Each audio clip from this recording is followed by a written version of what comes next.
देखु आम क्रिकेट को बहुत भल पाई था जेहेतु यहाँ विराट कोहली रोहित शर्मा बोधे शेष मैच तेणु मु बहुत एक्साइटेड अच्छी जे बहुत आगु बहुत मैच मुझे देखी जेहेतु शेष मैचटा मिस न करी मोर बहुत गुड़े कम थी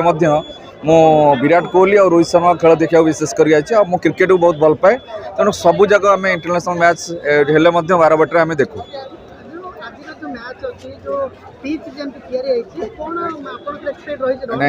होप जे लास्ट मैच जो 12 बाटे हाई स्कोरिंग मैच होची आम भी आशा रखी हाई स्कोरिंग मैच हेले लोक भी जो मैंने दर्शक आंजय करेंगे मत आशा अच्छी आज विराट कोहली की रोहित शर्मा किए जड़े शतक मारे देखो जिते बड़े 2-3 वर्ष 4 वर्ष थे गोटे मैच हम ताकू समस्ते टिकेट पाई निश्चित भाव में व्यस्त रे भर बहुत पास बांटी